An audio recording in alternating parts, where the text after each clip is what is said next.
Et je vous salue dans le précieux nom de notre Seigneur Jésus-Christ. Na wasalimu kwa jina tukufu la Bwana wetu Yesu Kristo. Je vous invite à vous lever, nous allons lire des passages. Tawalika kwa heshima kusimama, tutaenda kusoma neno la Mungu. Matthieu 24, versets 4 à 5. Mathayo 24 verse yake ya 4 mpaka ya 5. Il est écrit, Jésus leur répondit, prenez garde que personne ne vous séduise, car plusieurs viendront sous mon nom, disant c'est moi qui suis le Christ, et ils séduiront beaucoup de gens. Amen. Amen. Lisons encore dans 1 Timothée 4.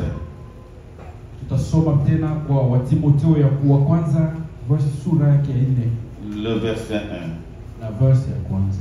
Mais l'Esprit dit expressément que dans les derniers temps, quelques-uns abandonneront la foi pour s'attacher à des esprits séducteurs et à des doctrines des démons. Amen. Amen. Vous pouvez vous asseoir. Tunaweza kukaa.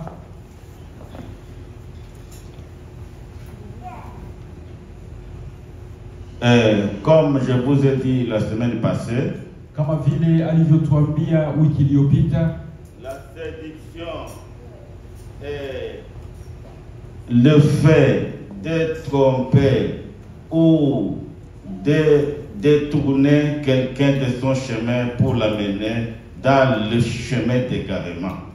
Hiyo kuvutia ni jambo ya kudanganya wala ya kumtoa mtu katika njia yake iliyo ya haki na kumpeleka katika njia ya upotovu. L'apôtre Paul nous dit ici que dans les derniers temps, beaucoup de gens abandonneront la foi pour s'attacher à des doctrines, à des esprits séducteurs et à des doctrines des démons.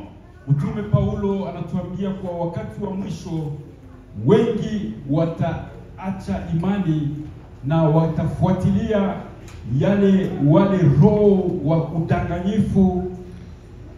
En effet, lorsqu'un chrétien abandonne la foi et se détourne de la vérité du Christ, il passe sous l'influence des esprits séducteurs.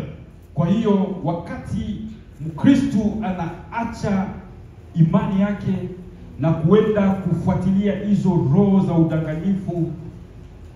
Dans la même optique, si un chrétien n'est plus sous l'influence du Saint-Esprit, il tombe sous l'influence des esprits séducteurs. Kwa hiyo kama Mkristo havutiwi tena na Roho Mtakatifu, anaanguka na kuanza kuvutiwa na hizo roho. En effet, quand on parle des signes avant-couleurs du retour de Jésus, kwa hiyo wakati tunaongelea alama wa mbele ya ujio wa Yesu Kristo, nous avons toujours tendance à passer dessus de ce signe-là qui a commencé depuis la première dans l'Église et qui continue jusqu'aujourd'hui. Na huwa tunasahau kugusia hiyo alama ambayo ilianziwa mwanzo wakati wa ujio wa Yesu Kristo na unaendelea mpaka leo. C'est pourquoi j'ai jugé bon de prendre du temps. Na ndio maana ameamua na kufurahia kuchukua muda huu avant d'avancer avec d'autres signes, mbele ya kuendelea na alama nyingine, à parler de la séduction. Kwa kuongea kwa ajili ya hii udanganyifu. Et ce soir nous allons parler de la séduction spirituelle.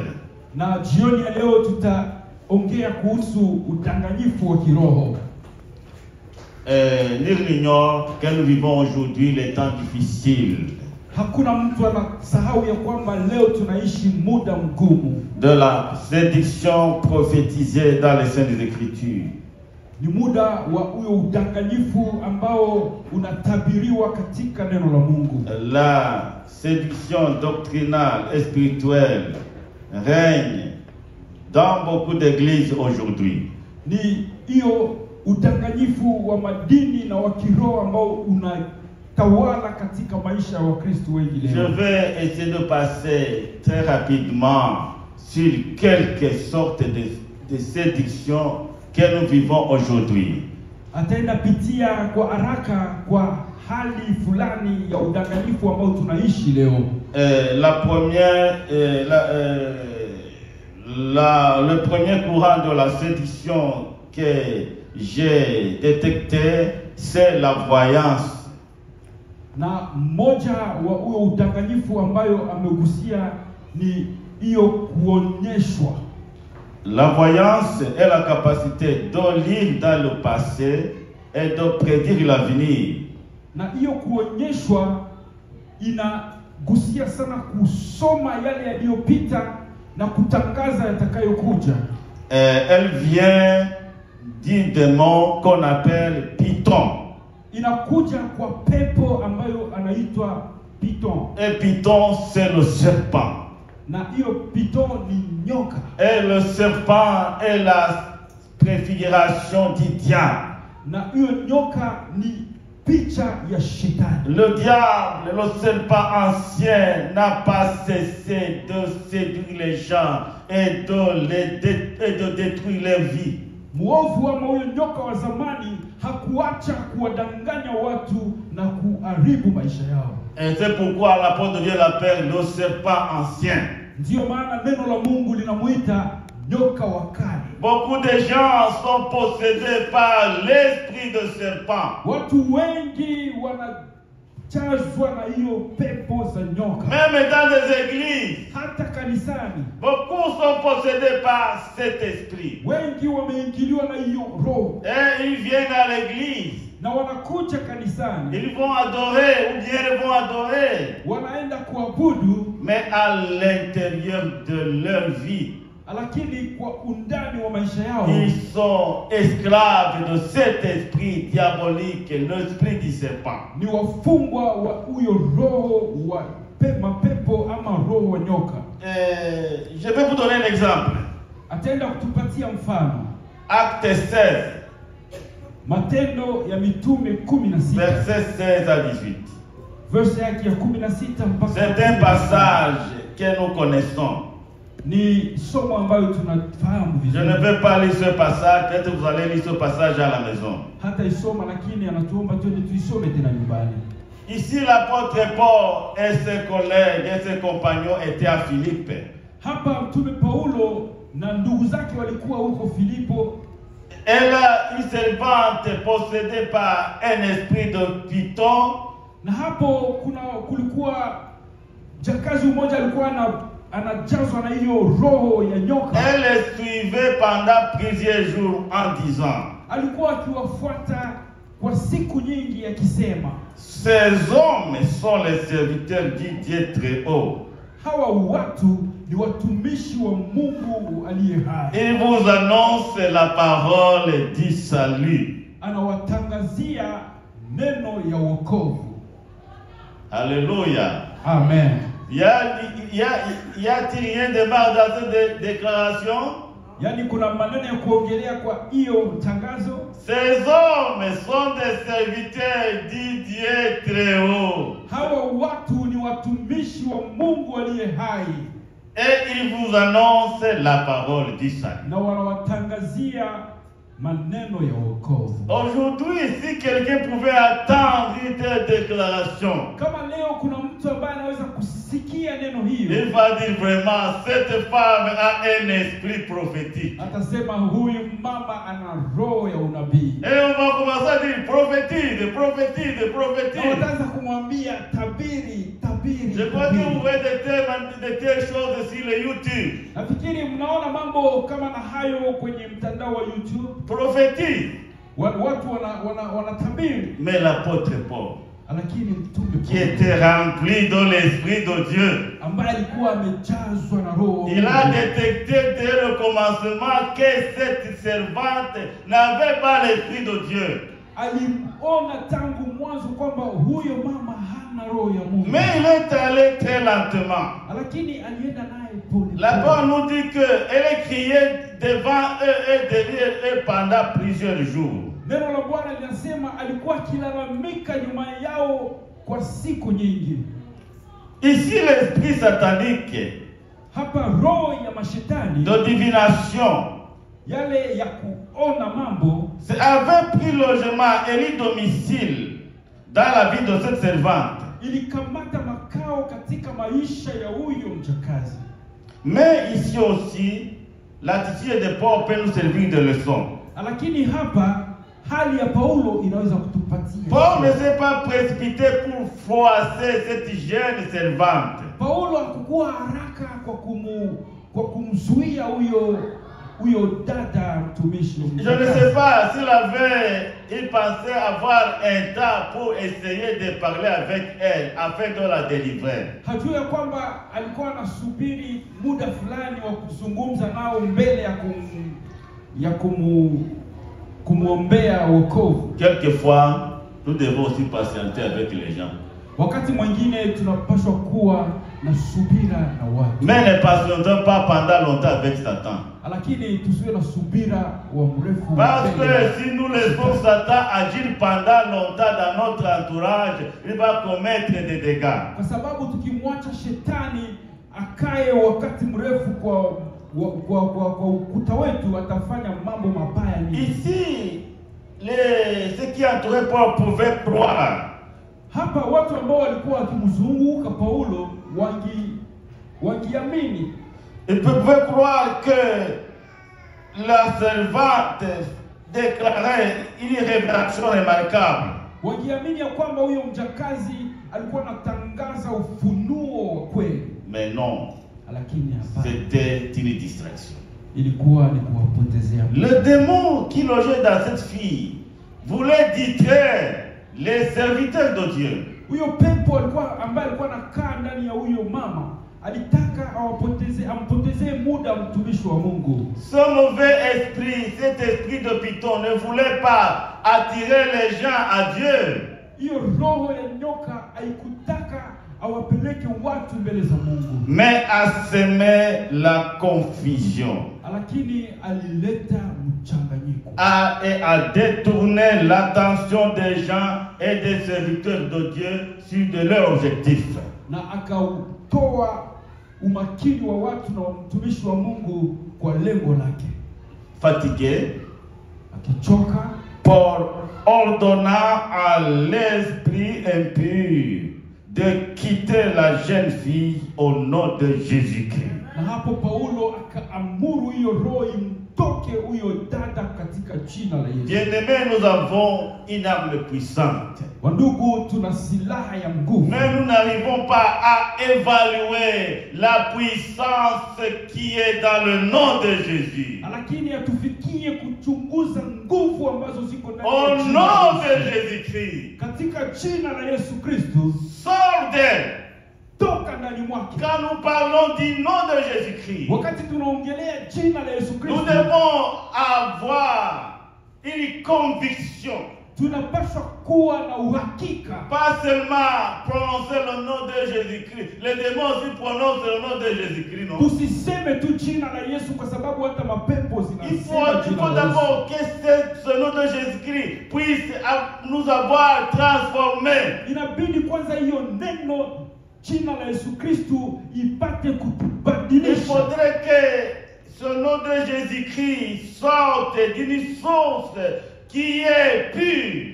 Inabidi hiyo jina la Yesu Kristo litoke katika chemchemu ambayo ni safi. Toujours dans le livre des Actes, Na hapo katika kitabu cha Matendo, il y a des gens qui ont voulu imiter le nom de Jésus-Christ. Kuna watu ambao walitafuta wafananishe hiyo jina la Yesu Kristo. Oui, ils ont commencé à prier pour les démons en disant au nom de Jésus-Christ que Paul prêche, sortez.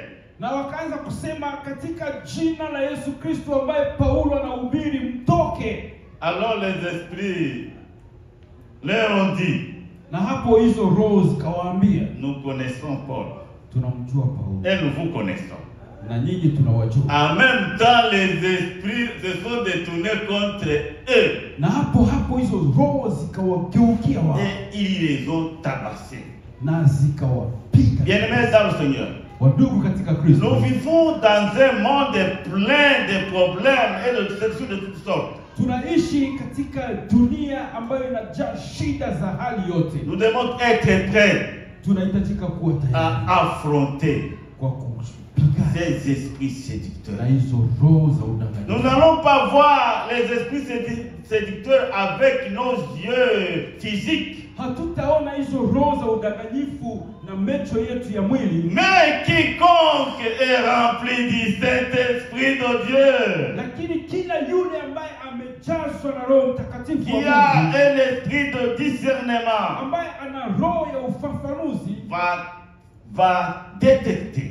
ataitambua, Il va te regarder atakuangalia et il va dire, na atasema, cette fille, huyu dada, cet homme, huyu mwanaume il est possédé anajazwa na par roho un mbaya, mauvais esprit. anajazwa na roho mbaya. Nous regrettons qu'aujourd'hui, il nous manque une conviction ferme dans le nom de Jésus.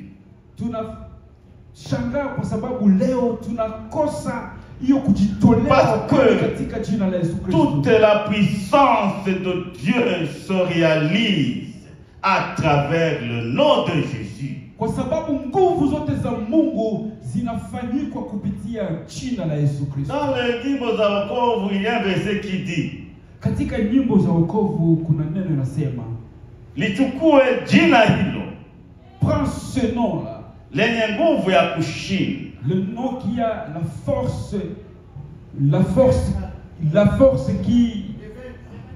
la force de vaincre. ukijaribiwa huko, Quand tu es tenté ici, taja jina lake Yesu.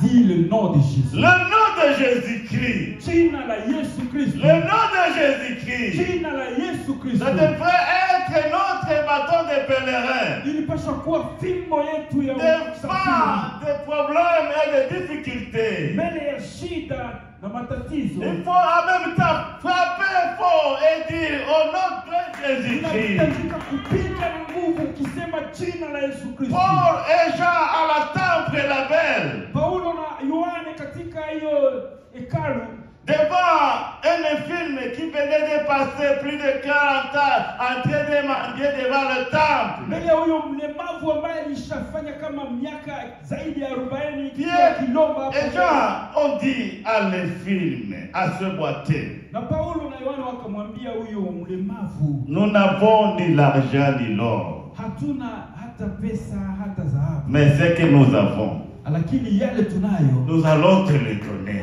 tutayakupa. Au nom de Jésus, lève-toi. Kusimama. Et en même temps, Na hapo hapo l'infirme huyo mlemavu s'est levé sur ses pieds. akasimama kwa miguu Et yake il est entré avec eux dans le temple. na akaingia Et pamoja c'était la première fois.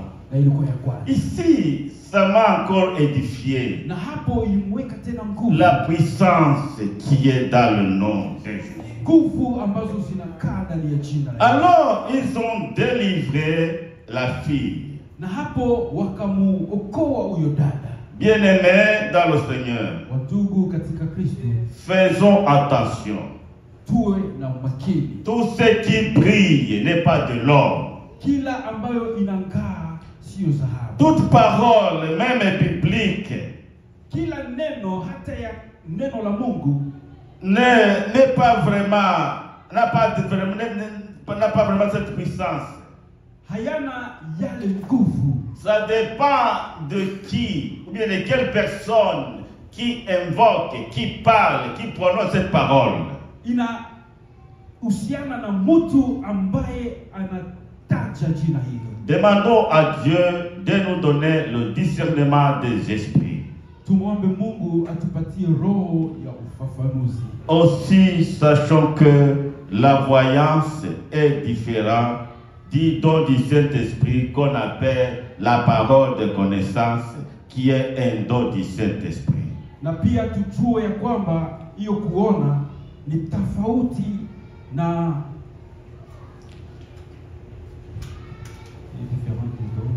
Du don de discernement, du don de la parole de connaissance, qui est un don du Saint-Esprit.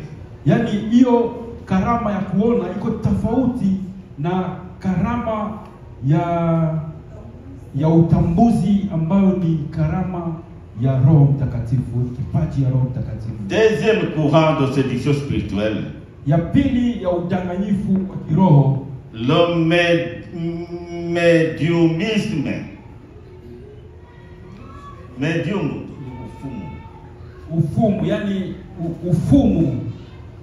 Le médium est toute personne capable de jouer l'intervention entre le monde des vivants et le monde des esprits. Huyo mfumu ni mtu ambaye anaweza kuishi katika dunia ya wenye kuishi na dunia ya kiroho. Et la parole de Dieu interdit ces pratiques dans Deutéronome 18, 10 à 13. Na neno la Mungu inakataza hiyo utumizi katika Kumbukumbu la Torati. Et surtout nous autres Africains, nous comprenons bien parce que souvent nous consultons, pas tout le monde, les Africains païens consultent toujours les esprits dans le monde des esprits. Na hapo sisi wa Afrika tunaelewa kwa sababu wale ambao hawajaokoka wanaenda tu kuwaona wale wafumu. Dans cette pratique, na hiyo tendo, c'est Satan et ses démons qui donnent aux médiums des informations sur des personnes pour les tenir asservis. Ni shetani na watu wake ndio wanawapa nguvu ili wapate kumtumikia. Bien-aimés, wandugu, nous sommes appelés à cultiver la communion avec Dieu seul. Tumealikwa kutembelea uhusiano pamoja na Mungu peke yake. La communion avec Dieu, uhusiano pamoja na Mungu, avec Jésus-Christ, pamoja na Yesu Kristo, et avec le Saint-Esprit. na pamoja na Roho Mtakatifu. Jean 4, 24 nous dit, Yohana 4:24 nasema, Dieu est esprit, Mungu ni roho, et ceux qui l'adorent doivent l'adorer en esprit et en vérité. Na wale wamwabudio inahitajika wamwabudu katika roho na kweli. Troisième courant de séduction spirituelle, ya tatu ya udanganyifu wa kiroho, c'est la nécromancie. D'abord, quand vous suivez les communiqués, il y a des communiqués qu'on appelle les communiqués nécrologiques. Ce sont des communiqués, c'est ce qui concerne les morts. Yani yale ambayo inahusika na waliokufa. Alors la nécromancie est un art divinatoire par lequel le praticien invoque les esprits des morts pour connaître les événements futurs et obtenir des révélations ou acquérir certains pouvoirs. Hapo ni wale ambao wanatumia ile hali ya kualika hizo roho za waliokufa ili wapate kujua mambo yaliyopita na mambo ambayo itakuja. Je vais vous donner un exemple dans l'Ancien Testament. Atatupatia mfano katika Agano la Kale. C'est l'exemple de Saul. Ni mfano wa Saulo. Dans 1 Samuel 28, katika Samueli wa kwanza 28, nous lisons cette histoire. Tutasoma hiyo historia. Et je vous invite à lire tout ce chapitre à la maison. Tunawaalika kusoma hiyo chapter hapo nyumbani. Là, la parole de Dieu nous raconte comment le roi Saul est allé consulter une devineresse à Endor. Na hapo neno la Mungu linatuonyesha jinsi mtume Saulo alienda kutembelea huyo mtu wa kualika wafu. Saul traversait une période de crise. Na Saulo alikuwa akipitia muda mgumu. Il n'avait pris de conseillers humains ou divins. Hakukuwa tena na washauri wa haki. Et il avait été abandonné par Dieu à cause de sa désobéissance. Alikuwa akiachiliwa na Mungu kwa ajili ya kukosa kwake utii. C'était très compliqué pour elle, pour lui. Mambo ilikuwa imekuwa magumu kwake. Il ne pouvait pas s'adresser au sacrificateur. Hangiweza tena kuongea na kuhani. Parce qu'avant cela, il avait massacré tous les sacrificateurs. Kwa sababu mbele hapo walikuwa wameshawaua wakuhani wote. Il ne pouvait pas non plus s'adresser aux prophètes. Na hajiweza tena kuzungumza na wanabii. Parce qu'à ce temps-là, il y avait ce prophète Élie et le prophète Samuel qui était déjà décédé. Kwa sababu kwa hiyo wakati kulikuwa tu nabii mmoja ni Samuel ambaye tayari alikuwa ameshafariki. En fait, toutes les routes spirituelles pour Saul étaient coupées. Kwa hiyo njia zote za Kikristo kwa ajili ya Saulo zilikuwa Et zimekatwa. bien avant, il avait purifié le pays de tous les voyants et de tous ceux qui invoquaient les esprits. Na hapo alikuwa ameshatakasa mjini na kuondoa wale wote ambao wanaona na wote ambao Il les avait chassés. Alikuwa ameshawafukuza wote. Ils s'étaient enfouis très loin. Walikuwa wameshakimbia mbali kabisa. Alors, le roi Saul était désespéré. Na hapo mfalme Saulo alikuwa ameshakata tamaa. Les ennemis philistins étaient proches. Na wale maadui wake wa Filistini walikuwa wameshakuwa karibu na yeye. Et il voulait avoir une indication divine pour savoir comment il va s'y prendre. Alitaka awe na alama ya kiroho ili ajue namna gani atajichukua. Alors ce jour-là, Na kwa siku hiyo il a fait l'infaisable. akafanya yale ambayo hawezi kufanya. Dans son désespoir, Na hapo katika kukata tamaa, ne pouvant pas trouver ni sacrificateur ni prophète, hangimpata tena kuhani ama nabii, il se mit à la recherche d'un médium. akaenda kumtafuta mfumu. Ce médium-là qu'il avait chassé, Huyo mfumu ambaye tayari alikuwa ameshamkimbiza. il a pensé pour chercher leur secours. Akaanza kutafuta msaada kwao. Il a demandé à ses serviteurs d'aller lui chercher un médium. Na akaambia wafanyakazi wake waende kumtafutia mfumu. Et finalement, ils ont détecté une femme médium quelque part à El Andor. Na huko El Andor wakampata mama mmoja mfumu. Ici, comment pouvons-nous qualifier Saul? Hapa tutamsema namna gani Saulo? Il est comme un chien qui est retourné à son vomissement. Iko kama imbwa ambaye amerudilia matapikio yake. Et le porc lavé qui va se vautrer encore dans le bourbier. Na nguruwe ambaye imesha safishwa ambayo itenda tena kujilaza katika uchafu. Saul a parcouru 12 km pour aller chercher la femme. Na huyo Saulo alitembea kilomita 12 kwa kwenda kumtafuta huyo mwanamke. Alors, arrivé chez la femme, Na alipofika kwa huyo mwanamke, il s'était déguisé. Alifanya jinsi Parce que la femme ne pouvait pas l'accueillir. kwa sababu huyo mwanamke hangimpokea. Il s'est déguisé. Na akajibadilisha. Et il a dit à la femme de lui réveiller quelqu'un. Na akamwambia huyo mwanamke amfufue mtu fulani. Lui réveiller le prophète Samuel. Akamwambia ufufue roho ya nabii Samueli. Mais la femme a hésité. Na huyo mwanamke akashita. Et finalement, sans qu'il le sache, même sans avoir intervenu, Na mbele hata afanye kazi yake, il a vu un vieil homme qui s'est manifesté. akaona mzee fulani ambaye amejitokeza. Elle a crié. Na akalalamika. Et alors, Saul n'a pas vu ce vieil homme. Na hapo Saulo hakuona huyo mzee. Seulement, il fit dire à Saul que son fils et lui-même allaient mourir le lendemain. Na hapo akamwambia Saulo kama mwanae ataenda fariki siku ijayo. Le salaire du péché, c'est la mort. Yani mshahara wa dhambi.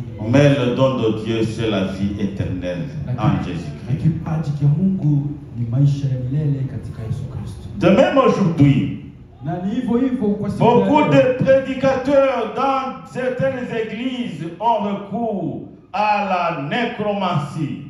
watumishi wa Mungu wengi katika makanisa huwa wanakimbilia hizo wafumu fulani pour épater certaines personnes en leur prédisant leur avenir.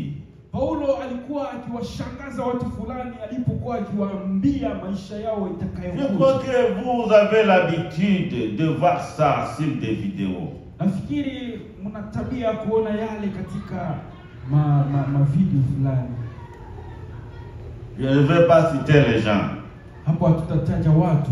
Mais comme on n'a pas le temps, passons à la au quatrième courant de cette chose spirituelle. Na hapo tutaenda kwa alama ya 4. Ce qu'on appelle la chiromancie. Alama ya 4 inaitwa chiromancie. C'est une pratique fondée sur l'analyse de la personnalité. Ni ile ambayo wale watu ambao wanamchunguza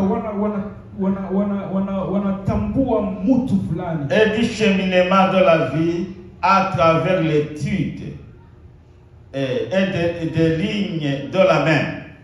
Na wanaangalia maisha kupitia mafunzo ya hiyo mistari ya kwa mkono. Dans beaucoup de réunions d'évangélisation, katika mkutano mwingi wa neno la Mungu, certains soi-disant prophètes kuna wengi ambao wanajiita manabii font recours à ces promesses, à ces pratiques, ambao wanatumia hizi hali pour révéler certaines choses, ili wapate kukuambia mambo fulani, certaines informations. Waanze kukufunulia habari fulani. Quand un prophète va te dire entrons dans le prophétique, wakati nabii fulani atakwambia tuingie katika unabii, il faut attendre à des choses.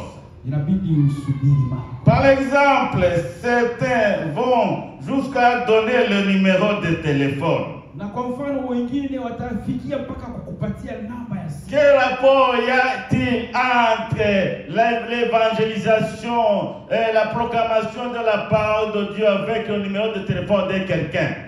Yani kuna upatanisho gani na kutangaza neno la Mungu pamoja na kupewa namba ya mtu fulani? D'autres donnent même le numéro de compte bancaire. Kuna wengine wanakupatia hata namba ya account yako ya benki. Et d'autres vont aller plus loin Na wengine wataenda mpaka mbali pour dire la couleur du sous-vêtement qu'ils portent. Watakwambia hata rangi ya chupi ambayo unavaa. Bien-aimés dans le Seigneur, wandugu katika Kristo, faisons attention. Tuwe makini. N'ajoutons parfois à tout ce que nous attendons ou à tout ce que nous voyons. Tusiongeze imani kwa yote tunayoyasikia. Beaucoup de prophètes, beaucoup sont utilisés par les démons. Kuna wanabii wengi leo wanatumiwa na mapepo. Beaucoup de prophètes et évangélistes ont trempé dans l'occultisme. Kuna wanabii wengi na watangazaji wa neno la Mungu ambao wameanguka katika hizo hali za mapepo. Soyons mûrs.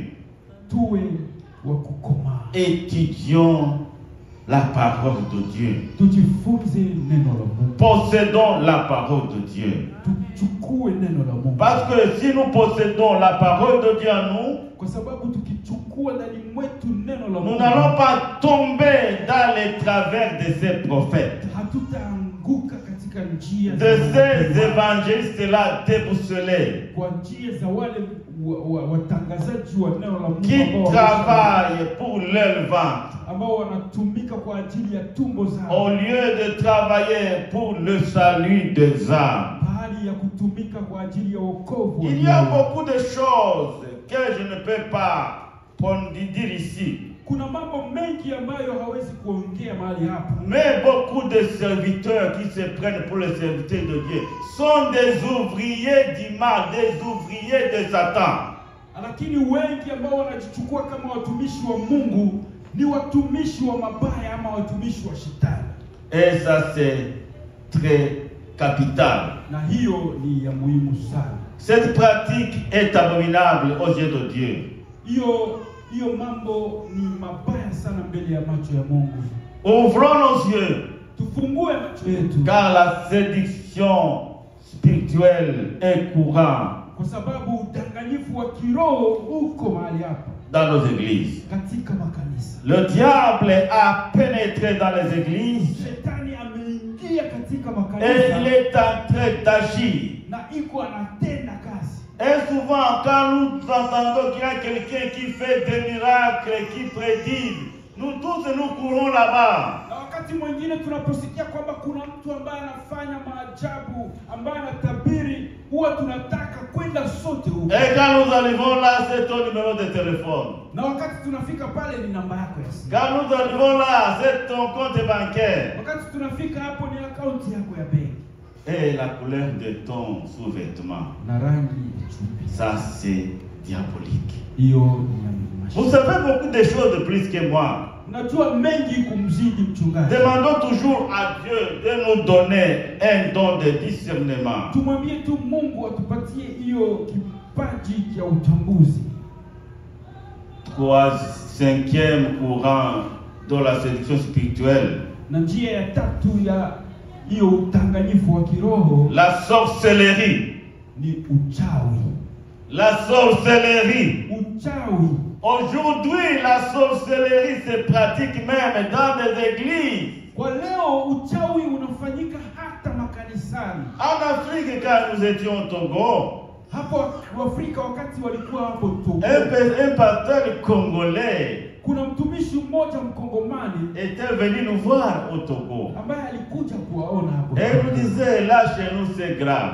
Akamwambia huko kwetu ni maajabu. Personne ne mange plus chez son frère ou sa soeur. Hakuna mtu ambaye anakula tena kwa ndugu yake. Même après, et pour boire de l'eau, Hata kwa kunywa maji. et on fait attention.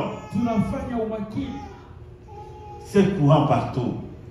Ni mahali pote. Les chrétiens qui s'empoisonnent, Wakristo ambao wanapewana sumu. les chrétiens qui veulent nuire à la vie des autres, Wakristo ambao wanataka kuharibisha maisha ya wengine. les chrétiens sorciers et sorcières. Wakristo ambao ni wachawi. J'invite quiconque dans cette église, Na alika kila yote yule katika kanisa hili un sorcier ou sorcière, ambaye ni mchawi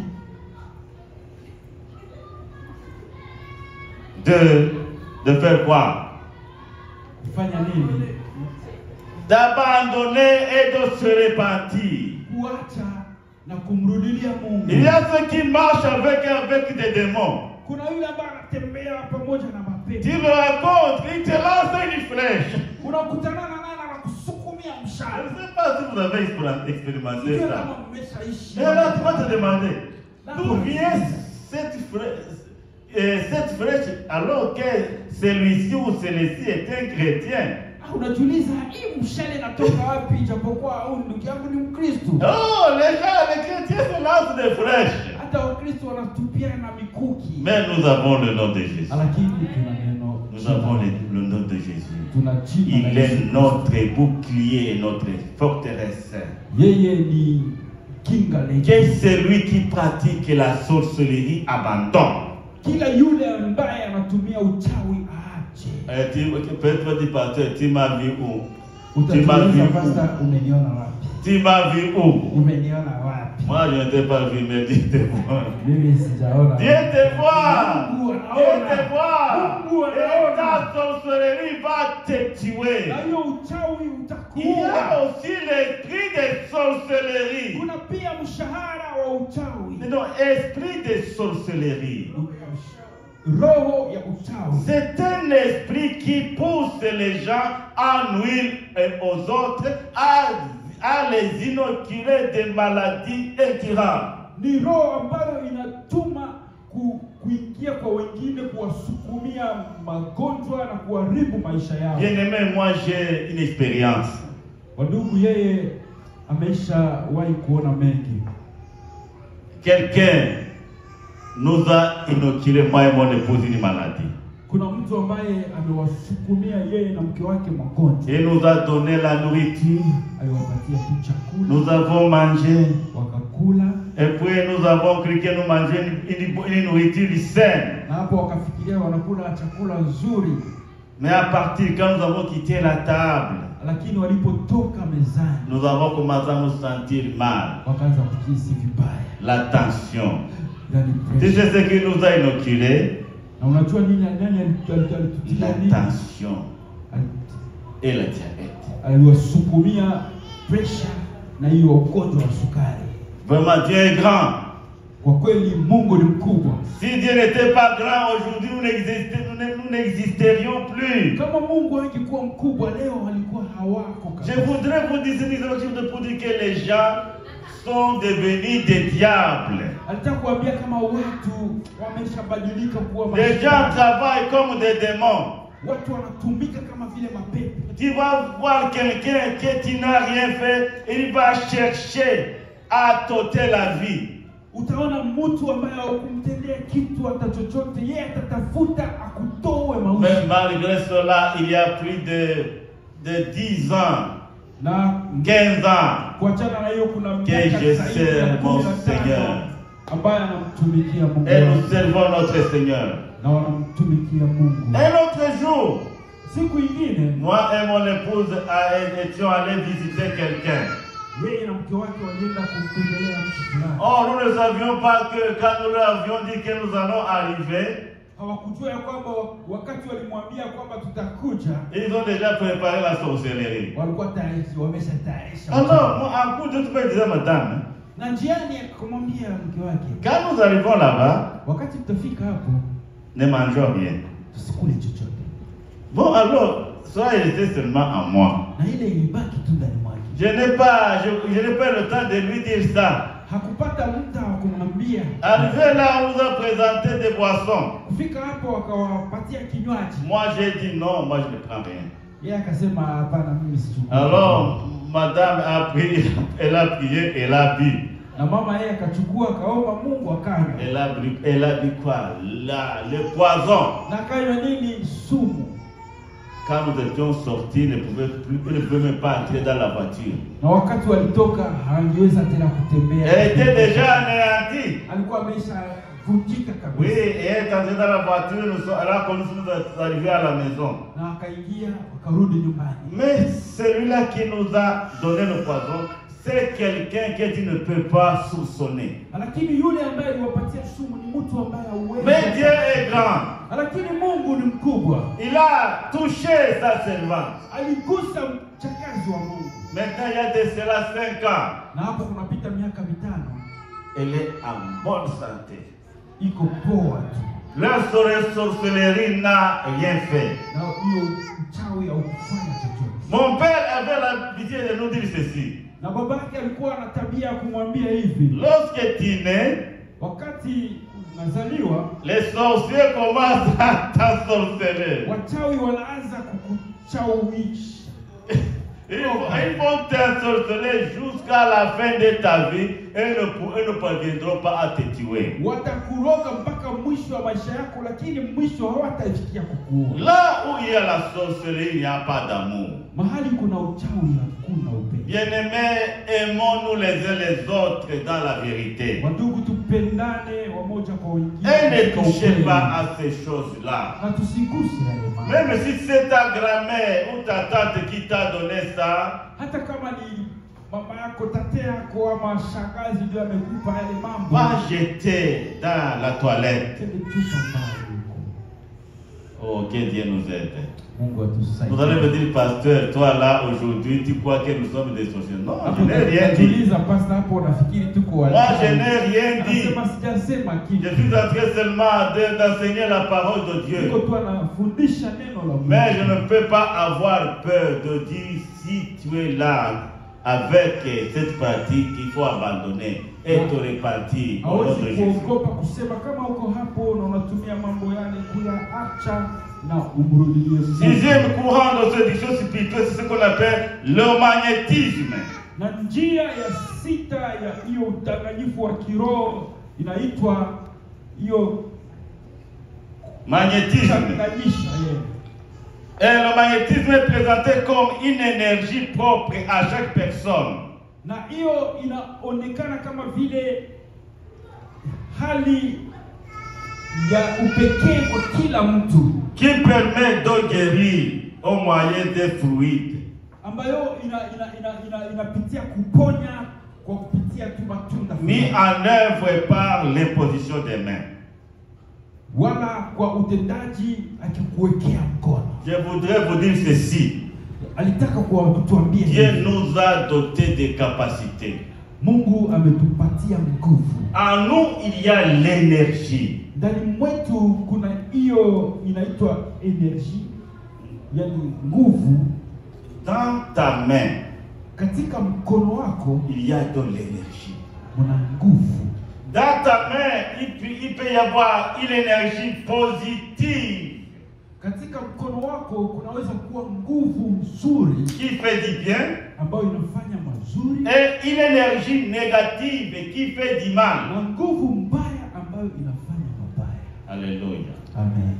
Quand tu es habité par le Saint-Esprit, Wakati umejengwa na Roho Mtakatifu, tout ton corps est rempli de l'énergie positive. mwili wako wote unajaa na nguvu nzuri. C'est pourquoi, étant rempli du Saint-Esprit, Ndio maana ukiwa umejazwa na Roho tu Mtakatifu, peux imposer ta main aux malades. ukiwekea wagonjwa mkono, Et ces malades sont guéris. na wale wagonjwa Parce que Jésus nous dit dans Luc 16, à mon nom, vous imposerez les mains aux malades et ils seront guéris. Kwa sababu Yesu anatuambia katika Luka 16, kwa jina langu mtawawekea mkono wagonjwa na watapona. Pour fonctionner avec l'énergie positive qui vient du Saint-Esprit, Ili tutumie hiyo nguvu nzuri inatokana kwa Roho Mtakatifu, nous devons être remplis du Saint-Esprit. tunapaswa kwanza kujazwa na Roho Mtakatifu.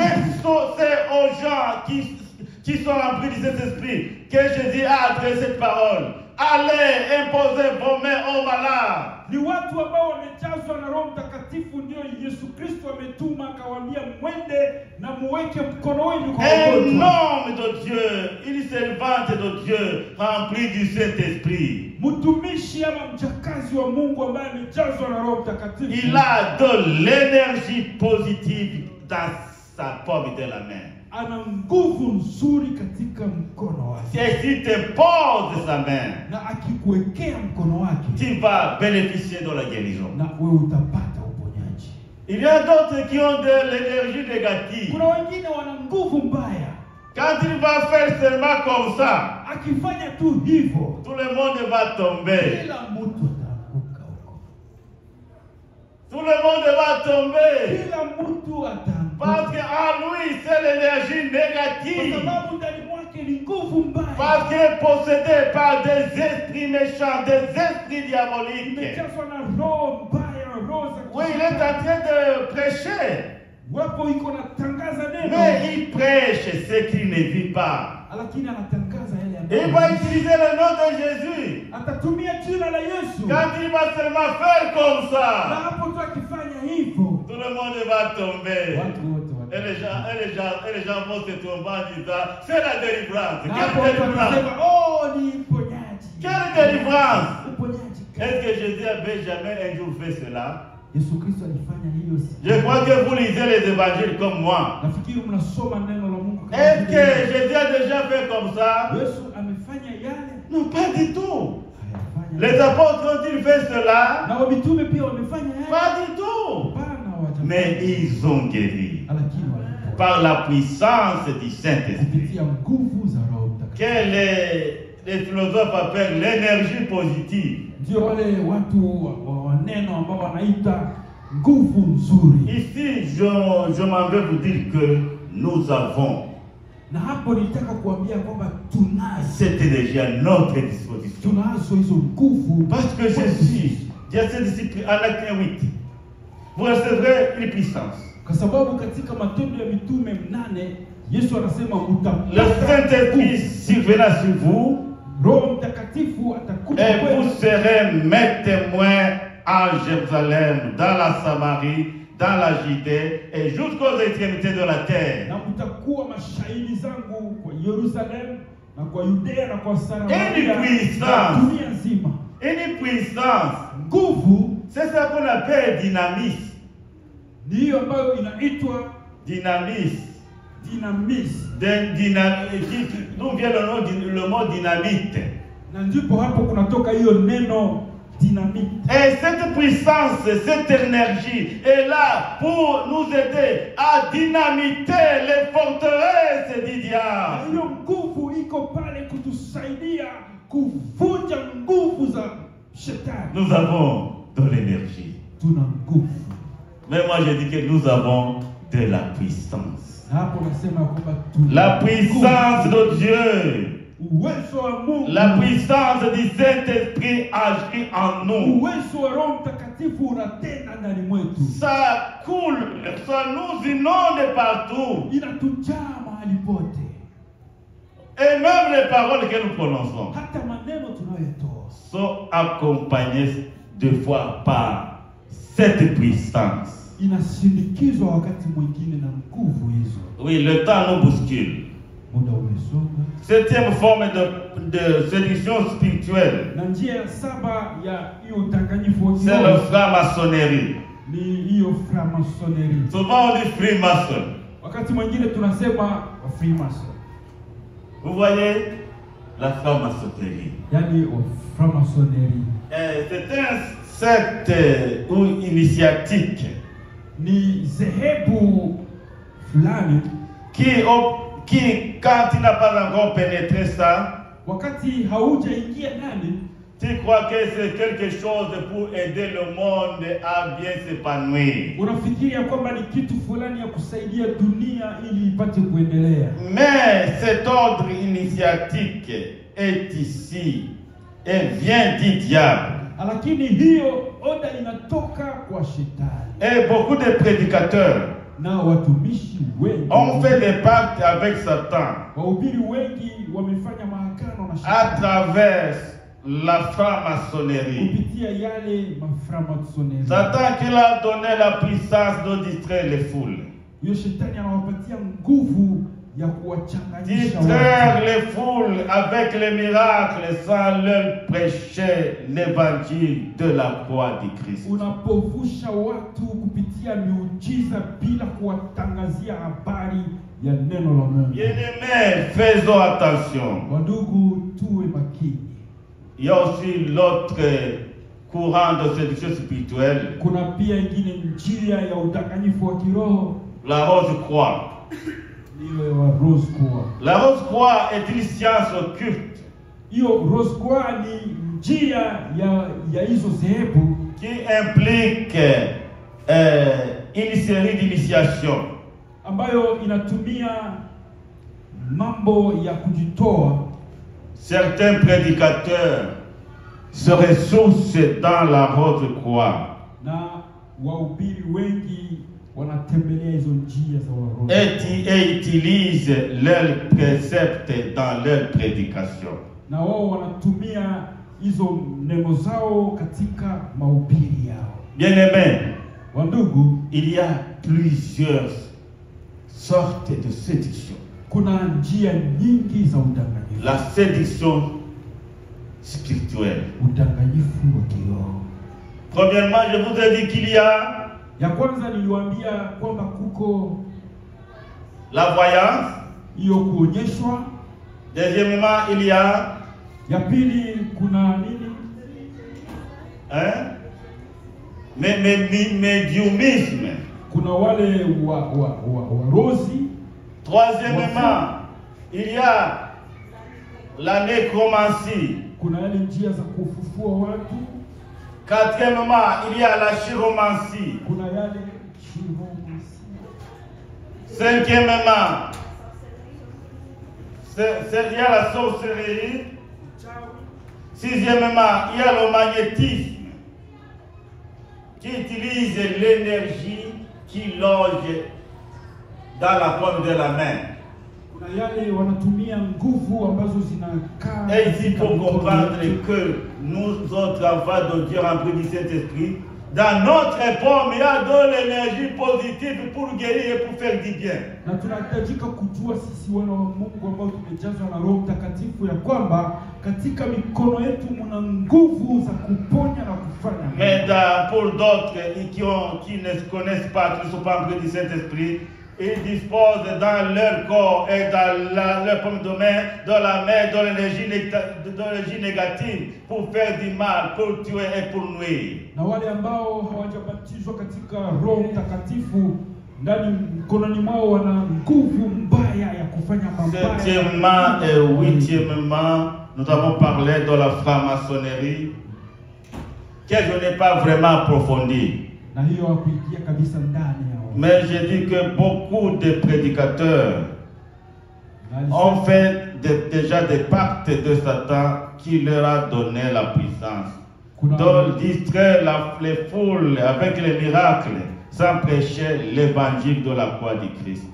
Kuna wahubiri wengi ambao wamefanya maagano na shetani, wamepewa nguvu ya kupofusha Wakristo kupitia miujiza bila kuwahubiri neno la Yesu. Avec la rose croix qui est aussi une science occulte. Certains prédicateurs se ressourcent dans la rose croix. Na kuna wengine wahubiri wengi wanatembelea wale wa rose croix. Et utilisent leurs préceptes. Na wanatumia neno zao. Bien-aimés dans le Seigneur. Wandugu katika Kristo. Avez-vous apprécié cet enseignement de ce soir? Mulifurahia hiyo mafundisho ya leo? La séduction spirituelle udanganyifu wa kiroho est là. Uko hapo. Dans nos églises, katika kanisa zetu, beaucoup de pasteurs watumishi wengi passent leur nuit quelque part wanapitia usiku zao dans des cimetières wengine hata makaburi pour aller chercher la force wakenda tafuta nguvu pour venir vous éblouir dans l'église. ili wakuje kutuharibia wakati. Mais nous ne sommes pas de cela. Lakini sisi hatuko wale. Nous sommes les serviteurs du Dieu vivant. Tuko watumishi wa Mungu. Nous prêchons la parole. Tunatangaza neno. Et nous dénonçons toutes ces pratiques. Na tunakataa hizo hali zote. Bien-aimés, prions notre Dieu. Wadugu, tuombe Mungu wetu afin d'être vigilants. Ili tupate kuwa makini. C'est pourquoi Jésus avait dit à ses disciples, ndio maana Yesu Kristo aliambia wafuasi wake, veillez et priez, mukeshe na kuomba, pour ne pas tomber dans la tentation. ili msianguke katika majaribu. Trois choses importantes pour être préservés. Kuna mambo matatu ya muhimu ili tupate kukingwa. Être préservé dans la séduction spirituelle des derniers temps. Ili tupate kukingwa na huyo udanganyifu wa kiroho wa mwili wakati. Nous devons veiller. Tunapaswa kukesha. Nous devons prier. Tunapaswa kuomba. Et nous devons posséder la parole. Na tunapaswa kukua na neno la Mungu. Bien-aimés, que Dieu nous bénisse. Wadugu, Bwana atubariki. Je crois que nous allons continuer encore pendant quelques semaines avec ce processus-là de la séduction.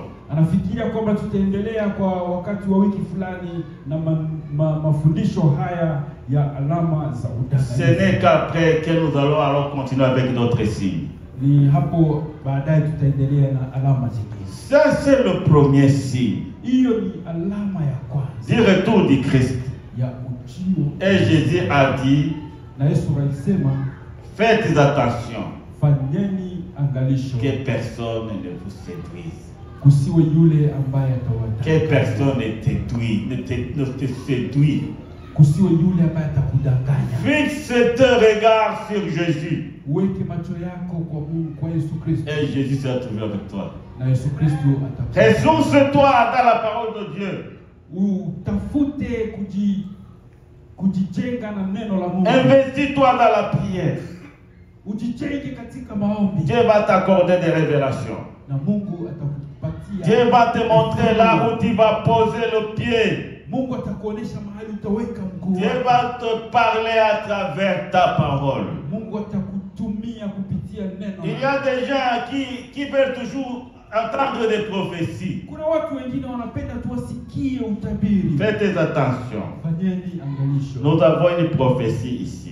Tuna utabiri mahali hapa. Toute la prophétie de Dieu. Kila tabiri za Mungu. Toute la volonté de Dieu. Kila mapenzi ya Mungu.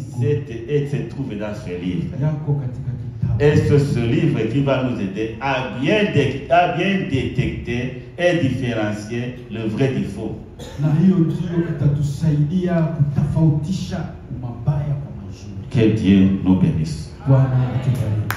Lèvons-nous, nous allons prier ensemble. Tusimame tutaomba pamoja.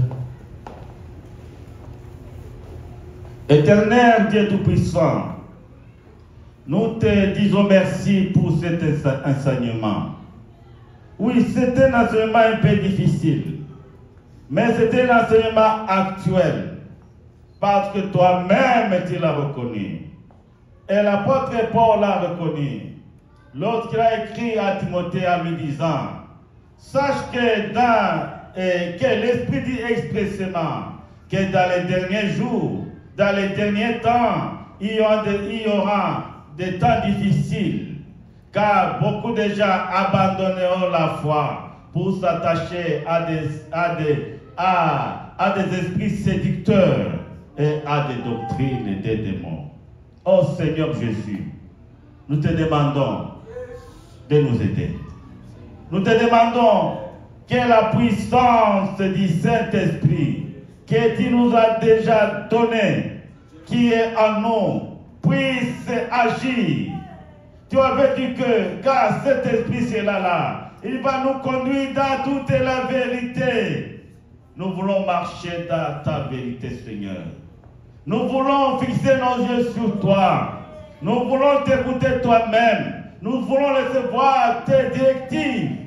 Oh Seigneur Jésus-Christ, nous voulons aller avec toi. Oui, il y a beaucoup de contrefaçons. Il y a beaucoup de faux prophéties, de faux prophètes, des discours de ces prophètes qui ne concordent pas avec ta parole.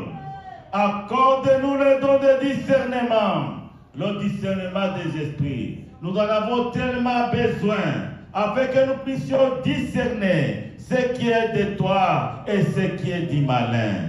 Ô Éternel, tu nous connais. Tu connais notre faiblesse, mais nous ne sommes pas faibles. Parce que quand nous nous sentons faibles, c'est là où nous sommes forts. Car ta parole nous dit dans 1 Jean que celui qui est en nous est plus fort que celui qui est dans le monde.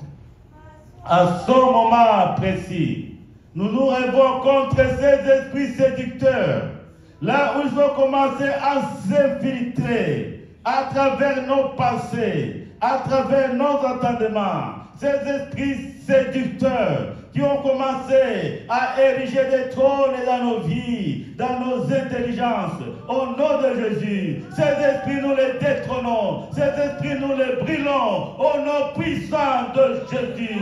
Toute l'œuvre du diable, de telle forme qu'elle soit, nous la détruisons, nous brisons toutes ces forteresses. Et Seigneur Jésus, nous demandons que nos intelligences soient renouvelées par la puissance du Saint-Esprit. Je prie pour ma soeur, je prie pour mon frère présent ici, qui a peut-être, d'une manière ou d'une autre, eu contact avec ces esprits, qui a d'une manière ou d'une autre a eu des initiations dans le domaine occulte, au nom puissant de Jésus. Je brise tous les canons, je bouge tous les canons de l'occultisme et je prononce la délivrance à l'endroit de quiconque qui s'est engagé dans cette voie-là de perdition. Au nom de Jésus, je te dis merci car tu exauces cette prière. Au nom de Jésus. Amen.